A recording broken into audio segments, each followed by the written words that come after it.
نبی مرکز یکجہتی اسلام، افلاک سے اونچا شہ لالاک کا ہے نام، ہے ذات نبی مرکز یکجہتی اسلام، افلاک سے اونچا شہ لالاک کا ہے نام۔ اعوذ باللہ من الشیطان الرجیم، بسم اللہ الرحمن الرحیم، الحمد للہ رب العالمین بارئ الخلائق اجمعین، ثم الصلاة والسلام علی اشرف الانبیاء والمرسلین، حبیبنا و حبیب الہ العالمین، الذی سمی فی السماء احمد وفی الارضین بأبی القاسم محمد صلی اللہ علیہ وآلہ وسلم، وعلى آلہ الطیبین الطاہرین المعصومین، ولعنۃ الدائم علی اعدائہم اجمعین من یوم عداوتہم الی قیام یوم الدین۔ السلام علیکم ورحمۃ اللہ وبرکاتہ۔ سیرت النبی آڈیو سیریز کی 15ویں قسط میں خوش آمدید۔ جیسا کہ عرض کیا تھا کہ اس قسط سے ہم آغاز کریں گے رسول اللہ صلی اللہ علیہ وآلہ وسلم سے پہلے عرب کے اس خطے کے جو حالات تھے، اخلاقی، مذہبی، سیاسی، معاشرتی اخلاق کو اور وہاں کی حالت کو ہم بیان کریں گے۔ جزیرہ نما عرب زمانہ قدیم سے بہت سے قبائل کا مسکن تھا، جن میں سے کچھ حوادث زمانہ سے ختم ہو گئے، لیکن اس سرزمین کی تاریخ میں 3 قبیلے کہ جن سے بہت سے گروہ نکلے سب سے زیادہ شہرت رکھتے ہیں۔ ان میں سے ایک عرب بائدہ کہلاتے ہیں۔ بائدہ اس کا معنی نابود شدہ ہے، کیونکہ یہ قوم مسلسل نافرمانی کی وجہ سے آسمانی اور زمینی عذاب کے ذریعے نابود ہو گئی، اور یہ ممکن ہے کہ وہیں عاد و سمود ہیں جن کا تذکرہ ہم نے اسی سیریز کے آغاز میں کیا ہے۔ دوسرے قحطانیان ہیں۔ یہ لوگ یمن اور عربستان کے تمام جنوبی حصوں میں آباد تھے۔ انہیں اصلی عرب کہا جاتا ہے۔ آج کل کے یمنی اور اوس و خزرج کے قبیلے جو آغاز اسلام میں مدینہ کے 2 بڑے قبیلے تھے، قحطان ہی کی اولاد ہیں۔ قحطانی بہت ساری حکومتوں کے مالک رہے ہیں اور یمن کی سرزمین کی آبادی میں بہت کوشاں رہے۔ انہوں نے تہذیب و تمدن کے یادگار نمونے چھوڑے ہیں۔ اس زمانے میں ان کے وہ نوشتہ جات جنہیں ماہرین لسانیات نے پڑھا ہے، کسی حد تک قحطانیوں کی تاریخ کو واضح کرتے ہیں۔ جو کچھ بھی اس عرب کے، یعنی یہ جو موجودہ عرب ہے، عرب کی تاریخ کے بارے میں، قبل از اسلام تاریخ کے بارے میں بتایا جاتا ہے کہ تہذیب و تمدن کا ایک گہوارہ تھا، تہذیب تھی باقاعدہ ایک حکومت کی شکل میں اور ایک منظم انداز میں آباد کاری کے ساتھ ایک یوں آباد تھا وہ علاقہ۔ تو جب وہ بات کی جاتی ہے تو وہ یہی مراد ہوتی ہیں، یہ یمن کے جو قحطانی عرب تھے اس سے مراد یہی ہیں۔ تیسرا جو قبیلہ ہے، قوم ہے، وہ عدنانیان ہیں۔ عدنانیان جو ہیں یہ حضرت ابراہیم علیہ السلام کے بیٹے جناب اسماعیل کی اولاد ہیں، جیسا کہ ہم نے رسول اللہ کے شجرے میں جناب عدنان کا ذکر بھی کیا ہے۔ جناب اسماعیل علیہ السلام نے قبیلہ جرہم کے ساتھ جو مکہ کے نزدیک خیمہ زن تھا ناطہ کیا، تو اللہ تعالیٰ نے انہیں کثیر اولاد سے نوازا، جن میں سے ایک فرد جو ہیں وہ اسی نسل میں سے عدنان ہیں جو شہرت ہیں، اور جن کا واسطہ نسب جو ہے، جن کے نسب کا چند واسطوں سے حضرت اسماعیل علیہ السلام کے ساتھ جن کا نسب ملتا ہے۔ تو جناب عدنان کی اولاد بہت سے گروہوں میں تقسیم ہو گئی۔ سب سے زیادہ جو قبیلہ حضرت جناب عدنان کے اولاد میں جو سب سے زیادہ شہرت پا گیا قبیلہ وہ قریش ہے، اور پھر قریش میں سے بنی ہاشم ہیں کہ جو سب سے زیادہ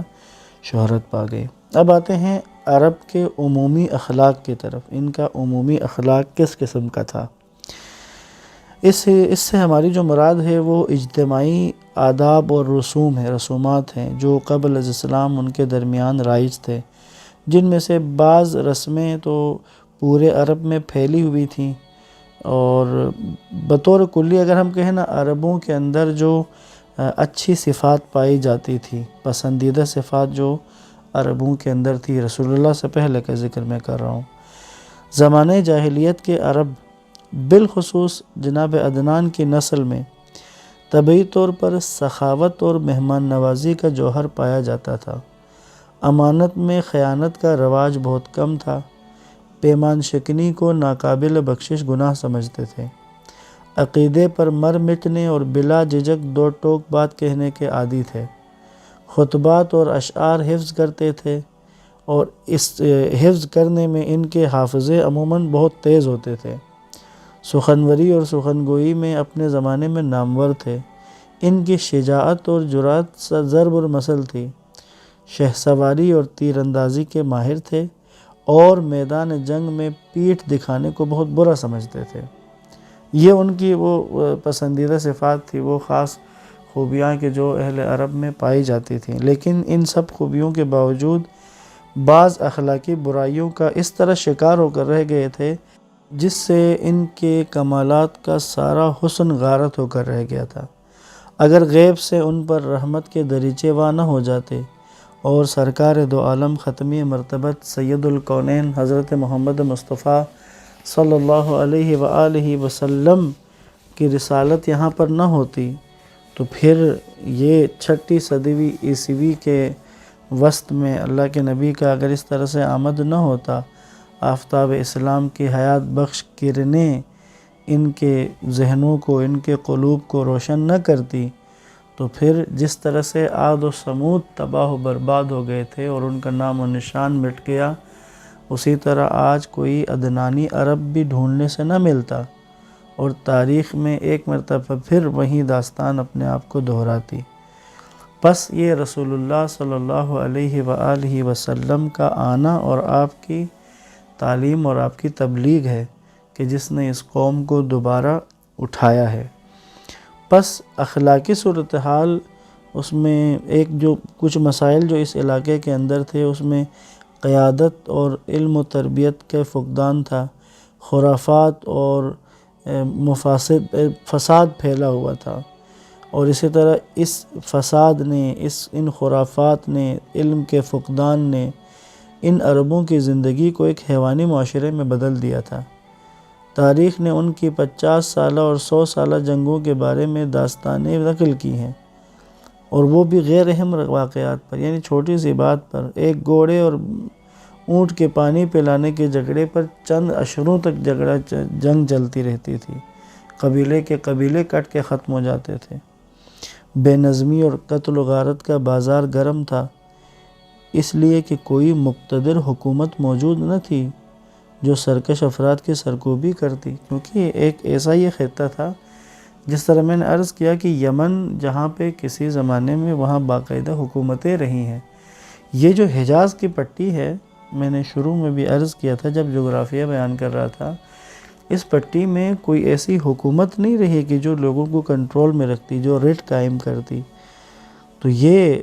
سرکش افراد کی سرکوبی نہیں ہوتی تھی، تو بے نظمی تھی، قتل و غارت گری تھی، قافلوں کا لوٹنا، اور اسی لیے یہ اعراب جو ہیں یہ خانہ بدوش زندگی بسر کرتے تھے، سارا سال اپنے چوپایوں کے ہمراہ پانی اور سبزے کی تلاش میں گھومتے رہتے، جہاں بھی پانی اور سبزہ دیکھتے فوراً جمع ہو کر خیمہ زن ہو جاتے، اور جب اس سے کسی بہتر جگہ کے بارے میں معلوم کرتے تو اس کی تلاش میں دوبارہ چل کھڑے ہوتے۔ عرب کی جغرافیائی لحاظ سے آب و ہوا کی ناگواری، چراگاہوں کی کمیابی، وسیع پیمانے پر خون ریزی اور قتل و غارت گری جیسے اسباب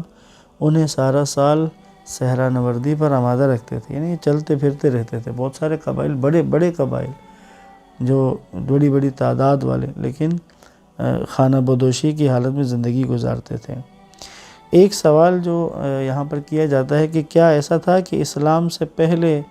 عرب جو ہے وہ تہذیب و تمدن کے حامل تھے، یعنی ان کے ہاں کوئی تہذیب تھی، کوئی تمدن رہا ہے، جس طرح کہ دنیا میں بعض اقوام ہیں کہ جن کے تمدن، جن کے تہذیب، جن کی ماضی، جن کی تاریخ پرانی ہے، ان کے تمدن کی اور ان کی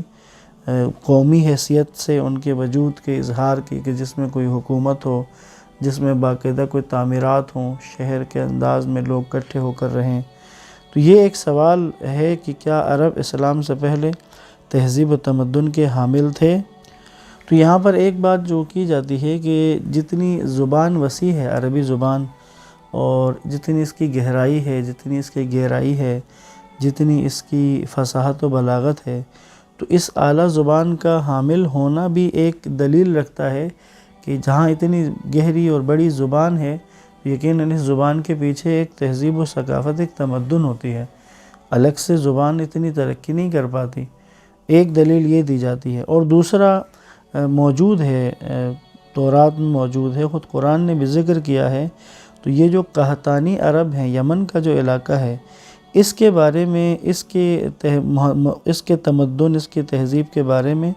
بہت واضح دلیلیں ہمارے پاس موجود ہیں۔ جیسے کہ ایک مشہور مورخ ہیں مسعودی، وہ یمن کا جو معارب کا علاقہ تھا کہ جہاں پر وہ ڈیم بنائے گئے تھے سیلاب کے پانی کو محفوظ رکھنے اور اس کے ذریعے سے کھیتیاں آباد کرنے کا جو سلسلہ تھا،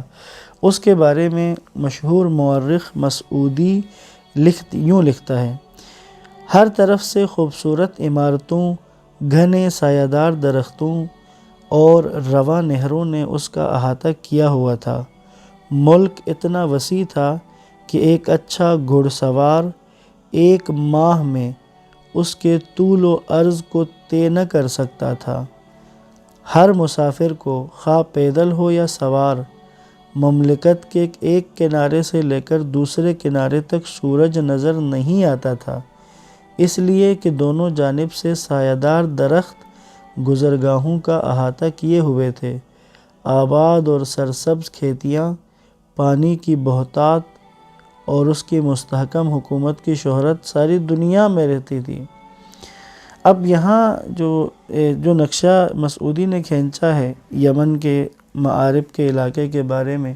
کہ جہاں وہ بند بنایا گیا تھا، یعنی ان کے مطابق وہ ایک مہینے کی مسافت کا رستہ گھڑ سوار کا، وہ درختوں سے اس طرح پر تھا وہ رستہ کہ سورج کی کرنیں اس چھاؤں کو کراس نہیں کر پاتی تھیں۔ تو ہم یہ کہہ سکتے ہیں کہ یمن کا جو علاقہ تھا، قحطانی عربوں کا علاقہ، وہ تو نسبتاً اس کی ایک تاریخ ہے کہ جس میں حکومتیں بھی رہیں اور